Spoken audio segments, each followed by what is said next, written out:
தந்தி தொலைக்காட்சி நேயர்களுக்கு வணக்கம். நல்லதை சொல்வோம், நல்லதை செய்வோம், நல்லதே நடக்கும். ஒரு வாழ்க்கையில் நல்லது நடக்க வேண்டும் என்று சொன்னால் நல்லதை சொல்ல வேண்டும், நல்லதை செய்ய வேண்டும். அந்த அடிப்படையில் இன்றைக்கு 26/7/2017 புதன்கிழமை மகம் நட்சத்திரம் காலை 8:40 வரை, பிறகு பூரம் நட்சத்திரம். இன்றைக்கு ஒரு அற்புதமான நாள், நாக சதுர்த்தி. சதுர்த்தி விரதம். சதுர்த்தி என்று சொன்னாலே உங்களுக்கு தெரியும், ஆனைமுக பெருமானை வழிபட்டு ஆனந்தம் காண வேண்டிய நாள் என்று நான் தினத்தந்தியிலே குறிப்பிடுவது வழக்கம். அதோடு இன்று நாக சதுர்த்தி, நாகத்தையும் வழிபாடு செய்ய வேண்டும். நாகத்தை வழிபாடு செய்தால் யோகங்கள் உங்களுக்கு வந்து சேரும். நாகத்தோடு கூடிய பிள்ளையார் பல இடங்களிலே பார்த்திருப்பீர்கள். ஆற்றங்கரையில் இருக்கும், அரச மரத்தடியிலே இருக்கும், வேப்ப மரத்தடியில் இருக்கும், வன்னி மரத்தடியில் எல்லாம் இருக்கும். அப்படி நாகத்துடன் கூடிய ஆனைமுக பெருமானையும் வழிபாடு செய்யலாம். நாக வழிபாட்டை இன்று முறையாக மேற்கொள்பவர்களுக்கு நாகதோஷத்திலிருந்து விடுபடுகிற வாய்ப்புகளும் உருவாகும். நாகஸ்தலங்கள் தமிழகத்தில் நிறைய இருக்கிறது. நாளைய தினம் ராகுகேதுக்களின் பயிற்சியும் நடைபெற இருக்கின்றது. திருநாகேஸ்வரம், திருப்பாம்புரம், கீழப்பெரும்பள்ளம், அதே போல எங்கள் பகுதியிலே பேரையூர் என்று பல இடங்கள் இங்கே இருக்கிறது. இப்படி நாகர்கோவில் இருக்கிறது. இப்படி இருக்கிற இடங்களிலேயெல்லாம் நாகங்களாகவே நிறைய இருக்கும். இப்படி நாகஸ்தல வழிபாடுகளையும் நீங்கள் முறையாக மேற்கொள்ள வேண்டும். யோகம் தரும் நாளில் உங்கள் ஜாதகத்துக்கு ஏற்ற அனுகூலமான நட்சத்திரம் வருகின்ற நாளிலே நீங்கள் வழிபடுகின்ற பொழுது மிகச்சிறந்த பலன்கள் கிடைக்கும். பொதுவாக இன்றைக்கு நாக சதுர்த்தி என்பதால் நாகத்தை நீங்கள் வழிபடுவது நல்லது. அதே நேரத்தில் ஆனைமுக பெருமானையும் இணைத்து வழிபடுவதன் மூலம் ஆனந்தமான வாழ்க்கை உங்களுக்கு அமையும். இன்றைக்கு சார்ஜ் பெர்னாட் ஷா அவர்கள் பிறந்த நாள். சார்ஜ் பெர்னாட் ஷா ஒரு மிகச்சிறந்த அறிவாளி. ஒருவர் சிறந்த அறிவாளியாக இருக்க வேண்டுமானால் உங்களுக்கு சொல்லியிருக்கிறேன், புதன் நல்ல நிலையில் இருக்க வேண்டும். புதன் கல்விக்கு என்று உரிய கிரகம். குருவின் பார்வையும் உங்களுக்கு கொடுக்க வேண்டும். நல்ல விதத்திலே குரு பார்க்க வேண்டும். இந்த பெர்னாட் ஷா ஒரு முறை வருகின்ற பொழுது ஒத்தையடி பாதையிலே வந்தார். அப்படி வருகின்ற பொழுது எதிரிலே ஒருவர் வந்தவர் சொன்னார், நான் முட்டாள்களுக்கெல்லாம் வழிவிடுவதில்லை, எனவே நீங்கள் விலகிக் கொள்ளுங்கள் என்று சொல்லி நேராக வருவதாக சொல்லி வந்தார். உடனே பெர்னாட் ஷா சொன்னார், நான் வாழ்க்கையில் முட்டாள்களுக்குத்தான் வழிவிடுவது வழக்கம் என்று விலகி நடந்தார். அப்படியானால் அந்த எதிரியை முட்டாளாக மாற்றுகிற ஆற்றல் இவருடைய பேச்சுக்கு இருந்தது. அதே நேரத்தில் பெர்னாட் ஷா அவர்கள் ஒரு தலை சிறந்த அறிஞர். அவரை பார்த்து ஒரு மிக மிக மிக மிக அழகான ஒரு வெள்ளைக்கார பெண்மணி கேட்டாள், ஐயா, என்னை கல்யாணம் செய்து கொள்கிறீர்களா என்று கேட்டாள். இந்த வயதான காலத்திலே நான் எப்படி உன்னை செய்து கொள்வேன், எதற்காக இந்த கேள்வியை என்னிடம் கேட்கிறாய் என்று அவர் கேட்டார். உடனே அந்த பெண் சொன்னாள், நான் உங்களை கல்யாணம் செய்து கொண்டு உங்கள் மூலமாக எனக்கு ஒரு குழந்தை பிறந்தால் அந்த குழந்தை என்னுடைய அழகும் உங்களுடைய அறிவும் சேர்ந்திருக்கும். அப்படி இருக்கின்ற பொழுது இந்த உலகத்தை ஆளுகின்ற ஒரு யோகம் அதற்கு வரலாமல்லவா என்று கேட்டார். உடனே பெர்னாட் ஷா சிரித்துக்கொண்டே பதில் சொன்னார், பிறக்கிற குழந்தை என்னுடைய அழகும் உன்னுடைய அறிவும் இருப்பது போல பிறந்து விட்டால் என்ன செய்வது என்று கேட்டார்.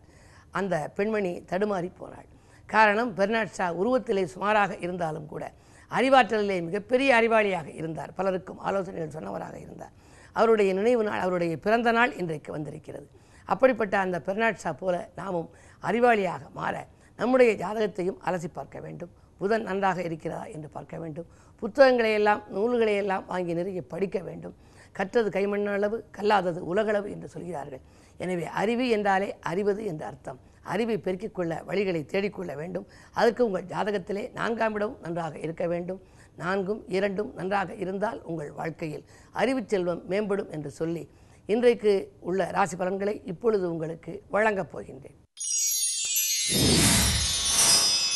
மேசராசி நேயர்களே, பணமழையிலும் பாசமழையிலும் நனைகின்ற நாள் இந்த நாள். பணியாளர்களுடைய தொல்லை அகலும். உங்கள் ராசிநாதன் நீச்சம் பெற்று கொஞ்சம் வலுவிழந்திருந்தாலும் கூட பஞ்சமாதிபதியோடு இணைந்திருக்கிறார். பிள்ளைகள் சம்பந்தப்பட்ட முயற்சிகளில் ஏதேனும் ஈடுபட்டிருந்தால் அது கிடைக்கும். பிள்ளைகளுக்கு அரசு வேலைக்கான முயற்சியில் நீங்கள் ஏதேனும் முயற்சி செய்திருந்தால் அதிலும் உங்களுக்கு கிடைக்கலாம். செல்வ வளம் பெறுகின்ற நாளாகவே இந்த நாள் இருக்கின்றது. ரிஷபராசி நேயர்களே, சனியின் சப்தம பார்வை உங்கள் ராசியில் பதிகிறது. பகை மறந்து செயல்படுகின்ற நாள். இன்றைக்கு பல நாட்களாக முயற்சித்த காரியம் இன்று நடைபெறப் போகின்றது. பெண்மணி பிரச்சனைகள் அகலும். குடும்பத்தில் குதூகலம் நிலவும். தொழில் முன்னேற்றம் உண்டு. இந்த நாள் ஒரு நல்ல நாள். மிதுனராசி நேயர்களே, உங்களுக்கு விரையாதிபதி சுக்கிரன் உங்கள் ராசியில் சஞ்சரிப்பதால் விரயங்கள் கூடுதலாக இருக்கும். குடும்ப கவலை மேலோங்கும். குடும்ப சுமையும் கூடுதலாக இருக்கலாம். குழப்பங்கள் அகல நீங்கள் இன்றைக்கு அனுமனை வழிபடுவது நல்லது. கடகராசி நேயர்களே, சூரிய செவ்வாய் சேர்க்கை. எனவே இன்றைக்கு சந்தோஷமான வாய்ப்புகளை சந்திக்கப் போகின்றீர்கள். சமூகத்திலே உங்களுக்கு உயர்ந்த அந்தஸ்து கிடைக்கும். சில சொத்துக்களை விற்றுவிட்டோமே, இனி வாங்க இயலுமா என்று கவலைப்பட்டவர்களுக்கு மீண்டும் சொத்துக்கள் வாங்கும் யோகம் இன்றைக்கு வரப்போகிறது. சொந்தங்களாலும் உங்களுக்கு நன்மைகள் கிடைக்கும். தனவரவு திருப்தி தரும் நாள் இந்த நாள். சிம்மராசி நேயர்களே, உங்களுக்கு புதன், ராகு, சந்திரன் இணைந்து சஞ்சரிக்கும் இந்த நாளில் திட்டமிட்ட காரியம் திட்டமிட்டபடியே நடக்கும் நாள். திடீர் வரவும் உங்களுக்கு உண்டு. மாமன் மைத்துனர் வழியில் ஒத்துழைப்புகள் கிடைக்கும். சேமிப்பு உயரும். செல்வாக்கு மேலோங்கும்.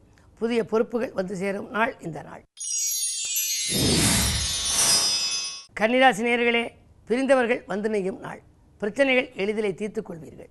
குரு பகவானுடைய அருள் உங்களுக்கு முழுமையாக இருப்பதால் கல்யாண கனவுகள் நனவாகும். காரிய வெற்றி ஏற்படும். சூரிய பலம் உங்களுக்கு 11 இருக்கிறது. விரையாதிபதி 11 இருப்பதால் விரயத்திற்கேற்ற வரவு வந்து கொண்டே இருக்கும். இன்றைக்கு எதையாவது நீங்கள் செய்ய நினைத்தால் செய்ய நினைப்பதற்கு ஏற்ற அளவுக்கு உங்களுக்கு வரவு வந்து சேரும். ஆனால் அந்த காரியத்தை செய்யாமலேயே விட்டுவிட்டால் அதற்குரிய வரவு வராது. எனவே கையில் பணம் வைத்து கொண்டு காரியத்தை செய்ய வேண்டும் என்ற நிலை இன்றைக்கு இல்லை. காரியத்தை தொடங்கினால் காசு பணம் தானாகவே வருகின்ற இனிய நாள் இந்த நாள். இதுபோன்ற நாட்களில் நீங்கள் வழிபாடுகளையும் மேற்கொள்ள வேண்டும். குறிப்பாக கிழமையின் அடிப்படையில் புதன். எனவே ஆஞ்சநேயர் வழிபாடு உங்கள் அல்லல்களை தீர்க்கும். துலாம் ராசி நேயர்களே, உங்களுக்கெல்லாம் அலுவலக பணிகளில் அலைச்சல் ஏற்படும் நாள். ஒரு காரியத்தை ஒரு முறைக்கு இருமுறை செய்யக்கூடிய சூழ்நிலை உருவாகலாம். அதிரடியாக சில முடிவுகளையும் எடுத்து மற்றவர்களை ஆச்சரியப்படுத்துவீர்கள். கொடுத்த வாக்கை காப்பாற்ற இயலுமா என்பது சந்தேகம்தான். விலை உயர்ந்த பொருட்களை வாங்குவதில் கவனம் செலுத்துகிற நாள் இந்த நாள். விருச்சிக ராசி நேயர்களே, பூசல்கள் அகலும். புதிய பாதை புலப்படும். ஆசைகள் நிறைவேறும். அடுத்தடுத்து நல்ல சம்பவங்கள் நடைபெறும் நாளாக இந்த நாள் இருக்கிறது. 2க்கு அதிபதி குரு லாபஸ்தானத்தை சஞ்சரிக்கின்ற பொழுது பணத்தேவைகள் உடனுக்குடன் பூர்த்தியாகும். பாராட்டும் புகழும் கூடும். இனத்தார் ஒத்துழைப்பு இனிதே உங்களுக்கு கிடைக்கும். உதிரி வருமானங்களும் பிள்ளைகள் வழியில் பெருகும். இந்த நாள் உங்களுக்கு மிக இனிய நாள். இந்த நாளில் நாக சதுர்த்தி என்பதால் நாக வழிபாடும் நாக தோஷத்துக்கு உரிய சிறப்பு ஸ்தலங்களுக்கு வாய்ப்பிருந்தால் அதற்கு சென்று வழிபட்டு வருவதும், சதுர்த்தி என்பதால் ஆனைமுக பெருமான் வழிபாட்டையும் மேற்கொள்ளுங்கள். ஆனந்தத்தை வரவழைத்துக் கொள்ளலாம். தனுசு ராசி நேயர்களே, அதிகாலையிலேயே உங்களுக்கு அனுகூல தகவல் வந்து சேரும் நாள். 5ஆம் இடத்திற்கு அதிபதியான செவ்வாய் நீச்சம் பெற்றிருக்கிறார். எனவே பிள்ளைகளால் உங்களுக்கு தொல்லைகள் ஏற்பட்டாலும் கூட அதை சமாளித்து விடுவீர்கள். 10இல் இருக்கிற குரு பதவி மாற்றம், இடமாற்றம், ஊர் மாற்றம் என்பவற்றை கொடுக்கலாம். நல்ல மாற்றங்களாகவே உங்களுக்கு வந்து சேரும். மகர ராசி நேயர்களே, உங்களுக்கு சந்திராஷ்டமம். எதை செய்தாலும் யோசித்து செய்வது நல்லது. அது மட்டுமல்ல, இறைவனை பூசித்தும் இறை நாமங்களை வாசித்தும் செய்தால்தான் இந்த நாளை நீங்கள் இனிய நாளாக மாற்றிக்கொள்ள இயலும். அருகில் இருப்பவர்களை அனுசரித்துக் கொள்ளுங்கள். விட்டு கொடுத்து செல்வது நல்லது. பகை பாராட்டாமல் நடந்து கொள்ளுங்கள். தொழிலில் அதிக விழிப்புணர்ச்சி தேவை. இல்லை என்றால் ஏமாற்றங்களை சந்திக்க நேரிடும். கும்பராசி நேயர்களே, உங்களுக்கு ஜென்மக்கேது. ஆன்மீக நாட்டம் அதிகரிக்கும் நாள். ஆன்மீக பெருமான் வழிபாட்டை அதிகாலையிலேயே மேற்கொண்டால் நல்ல வாழ்க்கை உங்களுக்கு அமையும். பிரிந்து சென்றவர்கள் பிரியமுடன் வந்திணைவார்கள். உரிய நேரத்தில் உரிய பலன் உங்களுக்கு கிடைக்கும் விதத்தில் கிரகங்கள் சாதகமாகவே இருக்கின்றன. 5இலே சுக்கிரன் இருப்பதால் குழந்தைகளின் கல்யாண கனவுகளை நனவாக்கும் வாய்ப்பு கைகூடும். மீனராசி நேயர்களே, உங்களுக்கு மிகச்சிறந்த நாள். சிக்கல்கள் விலகும். சிரமங்கள் குறையும். இன்றைக்கு செய்தொழிலே எதிர்பார்த்த லாபம் உங்களுக்கு கிடைக்கும். ஆடை ஆபரண சேர்க்கை உண்டு. நாக வழிபாடும் சதுர்த்தி வழிபாடும் ஆனைமுக பெருமான் வழிபாடும் உங்களுக்கு அல்லல்களை அகற்றும். சுபகாரிய பேச்சுக்கள் நல்ல முடிவுக்கு வரும்.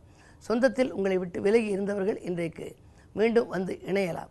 சொத்து சேர்க்கைக்கான அறிகுறிகளும் தென்படுகின்றன. மேலும் விவரங்கள் அறிய தினத்தந்தி படியுங்கள்.